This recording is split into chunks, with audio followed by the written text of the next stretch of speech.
నోరూరించే పచ్చళ్ళు, స్వచ్ఛమైన veg and non veg pickles, కమ్మటి sweets, fastest worldwide delivery కోసం ఈ రోజే ఆర్డర్ చేయండి. బాచుపల్లిలోని ఓ ఇంజనీరింగ్ కాలేజీలో ఓ అమ్మాయి మీద ఓ దుర్మార్గుడు ఏడాదిన్నరగా లైంగిక దాడికి పాల్పడుతున్నాడు. డార్క్ వెబ్సైట్ నుంచి చాక్లెట్స్, మత్తు పదార్థాలు తీసుకొచ్చి ఆ అమ్మాయికి నరకం చూపించాడు. చివరకు ఆత్మహత్య యత్నం చేయడంతో అప్పుడు మొత్తం విషయాలన్నీ బయటపడ్డాయి. ఇప్పుడు అమ్మాయి సేఫ్ గానే ఉన్నప్పటికీ తనకు జరిగినటువంటి అన్యాయం మీద అమ్మాయి ఏం చేయాలో అర్థం కానటువంటి దారుణ పరిస్థితుల్లో ఇప్పుడు ఉంది. ఒకసారి తనతో మాట్లాడదాం, అసలు ఏం జరిగిందో అమ్మాయిని అడిగి తెలుసుకుందాం. అమ్మ, అసలు ఏం జరిగింది? నాకు నిన్ను ఇబ్బంది పెట్టడము, బాధ పెట్టడము ఇష్టం లేదు. కానీ ఏంటంటే నీకు జరిగిన అన్యాయం వేరెవరికి జరగకూడదంటే, ఇంకొకళ్ళు నీలాగా బలి కాకూడదు అంటే నువ్వు మాట్లాడాలి.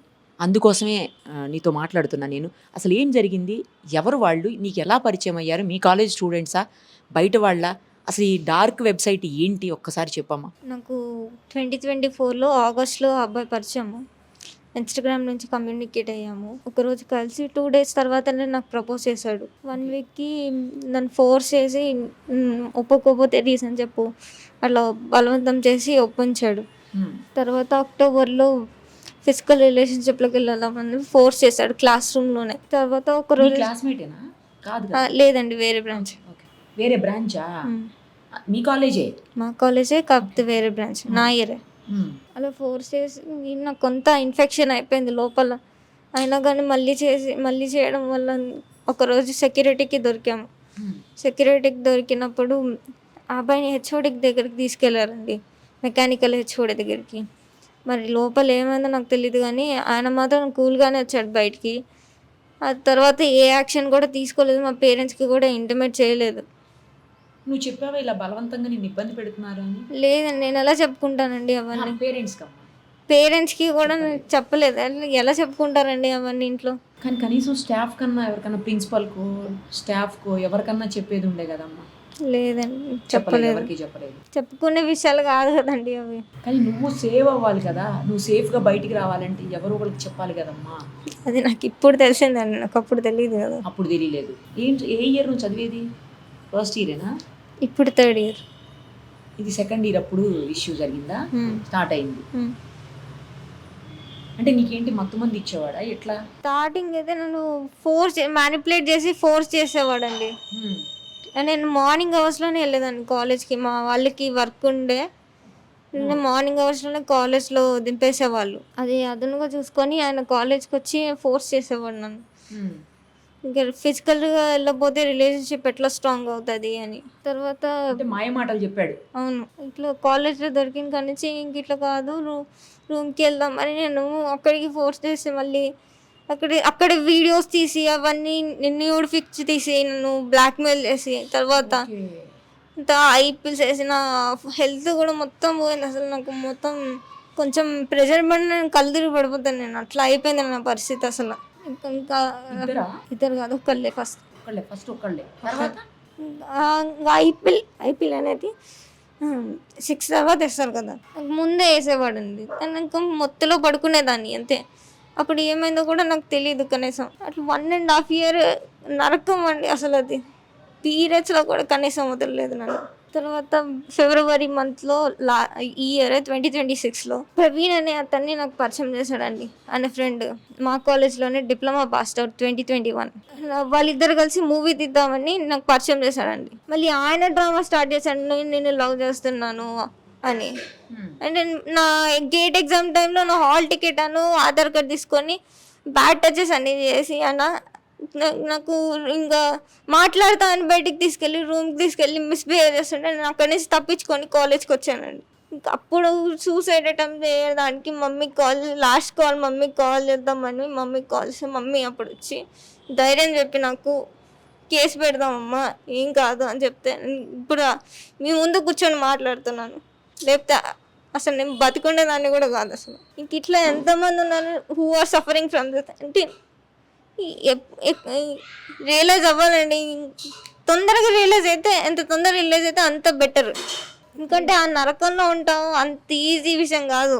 దానిలో నుంచి ఎంత తొందరగా బయటకు వస్తే అంతమంది మనం సపోర్ట్ చేయడానికి లా ఉంది, కోర్టు ఉంది, పోలీసులు ఉన్నారు, అందరూ ఉన్నారు.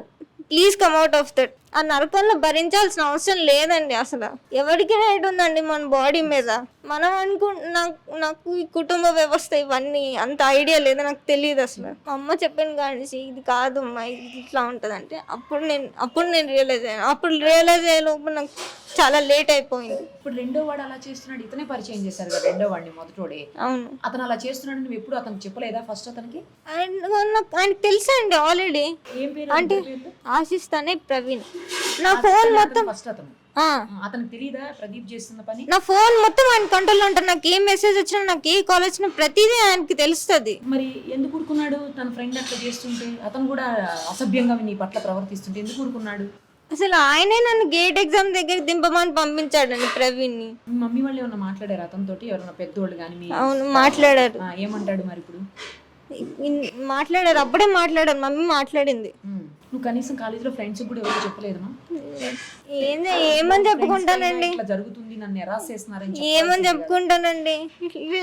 మా మమ్మీ తట్టుకోలేకపోయింది అవన్నీ చెప్తే. మమ్మీ తట్టుకోవడానికి 2 days టైం పట్టింది. నాకు చెప్పకమ్మా నేను మెల్లగా వింటానని చాలా టైం తీసుకొని వినింది మా మమ్మీ కూడా. అంత ఘోరమైన విషయాలు ఉన్నాయి. ఏమన్నంటే ఆ ఫొటోస్ వీడియోస్ చూపించి బెదిరిస్తున్నాడు. మీకు ఎప్పుడు తెలిసిందండి ఇలా జరుగుతుంది మీ అమ్మాయికి అని చెప్పేసి? ఎప్పుడు తెలిసింది మీకు? ఫిబ్రవరి 17వ తారీఖు అని, మొన్న జరిగిపోయిన ఫిబ్రవరి 17వ తారీఖు అమ్మాయి సూసైడ్ అటెంప్ట్ చేసిందని ఫోన్ కాల్ వచ్చింది. అమ్మ వాళ్ళు కూడా ఫోన్ చేశారనమాట. నేను మా ఊరు నుంచి ఇక్కడికి వచ్చాను. ఊరి దగ్గర నుంచి వచ్చిన కాడి నుంచి పాపని ఎన్నో విధాలుగా దగ్గర చేసుకుని మాట్లాడడానికి. ఎందుకంటే వాళ్ళు అలాంటి విషయాలు చెప్పాలంటే ఎంతో క్లోజ్గా ఉంటే మాత్రమే చెప్తారు, ఊరికేం చెప్పరు పిల్లలు. లేకపోతే చెప్పేదైతే అసలు ఫస్ట్లోనే చెప్పేది. తను ఎంతో ప్రేమగా అమ్మ అన్నిటికీ మేము ఉన్నాము, ఇంట్లో ప్రతి ఒక్కరితో కూడా మాట్లాడిపించి, ఏం జరిగినా సరే ఇంత దూరం ఏదో జరిగితేనే వస్తుంది, ఏం జరగకుండా నువ్వు సూసైడ్ అటెంప్ట్ చేసుకోలేదు, ఏం జరిగిందో ప్రతిదీ మాకు చెప్పు, మేము ప్రొసీడ్ అవుతాము, ఎలా వెళ్ళాలంటే అలా వెళ్దాం అని చెప్పేసి తను ఎంతో బతిలాడుకొని కొన్ని విషయాలు చెప్పేసరికినే నాకు ఇబ్బంది అయిపోయి వినలేకపోయాను. చాలా ఇబ్బంది అయిపోయి వినలేకపోయాను. ఎందుకంటే నాకు కూడా కొంచెం తనలో ప్రాబ్లం ఉందండి. కొంచెం ఎక్కువగా ఎమోషనల్గా ఏడ్చిన, నిద్ర తక్కువైనా కానీ పిడుసులాగా వచ్చి పడిపోయే ఒక ఇది ఉంది నాకు. అమ్మకి ఏమైపోయిద్దో, అమ్మ నువ్వు వినగలుగుతానంటే విను, లేకపోతే చెప్పనమ్మా అని చెప్పి పాప చెప్పింది.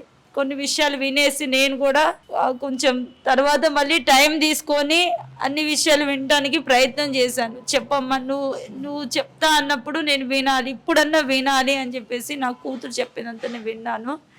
అయితే ఫస్ట్ మెయిన్ ఇంపార్టెంట్ ఏంటంటే ఇంట్లో కాలేజీ వాళ్ళండి 2004లోనే ఈ విషయం గురించి తెలుసు వాళ్ళకి. మేనేజ్మెంట్ దృష్టికి వెళ్ళిపోయింది. ఇదేం చిన్న విషయం కాదు. ఒక అమ్మాయి లైంగిక దాడికి అక్కడ జరిగింది క్లాస్ రూమ్లో. ఒక వీడియో క్లాస్ రూమ్స్లో ఉంటాయి, అంత పెద్ద కాలేజ్ అంటే కెమెరాలు ఎక్కడైనా ఉంటుంది. ఎందుకంటే అంత విఎన్ఆర్ అంటే పెద్ద కాలేజీ. ఎందుకు మేము జాయిన్ చేసామంటే పిల్ల భవిష్యత్తు చాలా బాగుంటుందని.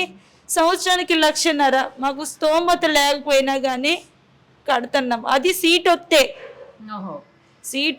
అది 1.5 లక్ష. ఇంక మిగతా ఖర్చులు ఏం కాకుండానే ఇంత పెద్ద అమౌంట్ కట్టేటప్పుడు అన్నీ కూడా సేఫ్టీగా ఉంటాయని ముందు చెప్పారు వాళ్ళు.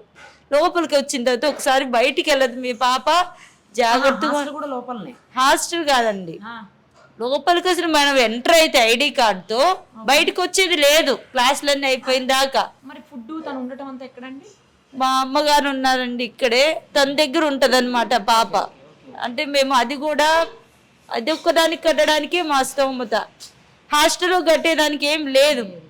దగ్గరే కదా పాప, అమ్మ వాళ్ళు కూడా ఉన్నారు ఇక్కడ దగ్గరలోనే, మంచి కాలేజీ వచ్చింది సీట్ అని చెప్పేసి ఇక్కడ జాయిన్ చేసాం మేము. వాళ్ళు అసలు కొంచెం కూడా ఫీజుల కోసం అన్నిటి కోసం అడుగుతారు కానీ ఎక్కడన్నా అడుగుతారు, ఏ స్కూల్ కానీ కాలేజీ కానీ ఎక్కడన్నా అడుగుతారు. ఇంత పెద్ద ఇష్యూ చెప్తే జరిగితే వాళ్ళ దృష్టికి వచ్చినప్పుడు చెప్పరా? మీరు కూడా ఎప్పుడైనా మాట్లాడారండి స్టాఫ్ తోటి? అమ్మాయికి ఫీజుల గురించి కానీ కాలేజీలో అటెండెన్స్ లేకపోతే కానీ పిలిపించేవాళ్ళు. మరి ఈ విషయానికి ఎందుకు పిలిపించలేదు? నన్ను పిలిపించాలి కదా, పిలిపించి చెప్పాలి కదా, మీ అమ్మాయి ఇలా క్లాస్ రూమ్లో దొరికిందో, అసలు ఇంకేం జరిగిందో అనేది నీకు తెలియదు, నువ్వేం పెట్టలేదు క్లాసుల్లో, ఏ సేఫ్టీ లేదు. ఏది ఎవరు ఏది చెప్తే అదే. మీరు అది కనుక్కున్నప్పుడు నాకు ఇన్ఫామ్ చేయాలి కదా, నాకు ఇన్ఫామ్ చేయలేదు కాలేజీ వాళ్ళు. వాళ్ళ ఇష్టానుసారంగా ఇదంతా పాప చెప్పిన తర్వాత నాకు తెలిసింది. దాంట్లో ఒక సార్ కూడా ఉన్నాడు, వీళ్ళతో కలిసి బయటికి పార్టీలకి పుట్టినరోజు ఫంక్షన్లు చేసుకోవడానికి కూడా దాంట్లో ఉన్న ఒక ఫ్యాకల్టీ సార్ కూడా వెళ్ళాడు తీసుకొని, పిల్లల్ని తీసుకొని. ఇంత కాలేజీ ఇంత అసలు బాధ్యతారహితంగా ఎలా ఉంటున్నారు చెప్పాలి కదా పేరెంట్స్కి. 1.5 year నుంచి నా కూతురు అలాంటి వాడి దాంట్లో పడిపోయి ఎంతో హింస, అమ్మాయి చెప్తుంది, శారీరకంగా వాడు హెరాస్మెంట్ చేశాడు. ఎంత దుర్మార్గంగా అంటే చెప్పుకోలేం కూడా వర్డ్స్. చెప్తే సమాజంలో ఈ న్యూస్ చూస్తున్న వాళ్ళు కూడా ఇలా చెప్తుందా ఏమో ఆడాం కదా అని అంటారు. ఎందుకంటే ఉచ్చరించడానికి కూడా ఉచ్చరించకూడదు. అంత దుర్మార్గమైన విషయాలు ఎవరు చిన్న పిల్లది అంత దుర్మార్గంగా చేస్తారా? నిజంగా ప్రేమించే వాళ్ళు అలానే ఉంటారా? టచ్ చేయడానికి కూడా ఇష్టపడరు. చాలా మంది ఉన్నారు ప్రేమించిన వాళ్ళు, వాళ్ళ తల్లిదండ్రులు ఒప్పించుకొని పెళ్లి చేసుకొని ఎంతో జాగ్రత్తగా వచ్చిన అమ్మాయిని చూసుకునే వాళ్ళు ఉన్నారు. మంచోళ్ళు కూడా చాలా మంది ఉన్నారు. ఇలాంటి కిరాతకుడు ఏంటంటే జస్ట్ వాళ్ళకి కావాల్సింది ఏంటంటే ఆడదాని దగ్గర నుంచి ఇదే, వాళ్ళకి నచ్చిన వేలు నచ్చినట్టు. ఒక్కసారి కూడా వాళ్ళ ఇంట్లో కూడా అమ్మాయిలు ఉన్నారు, మా అమ్మాయికి ఇలాంటి పరిస్థితి వస్తే ఏంటి, ఆ పెయిన్ ఎలా ఉంటుంది వాళ్ళకి ఏం తెలియదు. అబ్బాయి ఇష్టం వచ్చినట్టు చేసి వాడి ప్లాన్లో భాగం ఇంకొకరిని పరిచయం చేసి వాడు మళ్ళీ లవ్ అనే డ్రామా, వీడితోని ఇంత నరకం అనుభవించి తను మళ్ళీ వాడిని ఎంటర్ చేసినప్పుడు ఇంకొద్దు నాకు ఈ లైఫ్, వీడు ఇంత బాధ పెట్టి నన్ను ఇది చేశాడు. వీడియో కూడా వచ్చి మళ్ళీ సేమ్. ఎందుకంటే వీడి దగ్గర ఉన్న వీడియోస్ కానీ ఏదైనా బయటికి వెళ్ళకుండా వాడు రొమాన్స్కి ఎలా మాట్లాడతాడు, బ్యాడ్ టచ్ ఎలా చేస్తాడు, ఎక్కడికి పోకుండా ఎందుకు జరుగుతాయి ఇవి? వాడికి అసలు సెకండ్ పర్సన్కి ఏం తెలియదు అనుకుందామండి. ఎందుకు అవుతుంది? అసలు అవ్వదు కదా. వాడు కొత్తగా తెలిసినోడు మంచిగా పరిచయం అయినోడితే ఏం ఉండదు. పాప అన్న అని పిలిచేదంట. పరిచయం చేసినప్పుడు ఎవరైనా అంతే మాట్లాడతారు కదా. ఎందుకు వచ్చింది వాడికి ఆ ఫీలింగ్? ఏం చూసి వచ్చింది?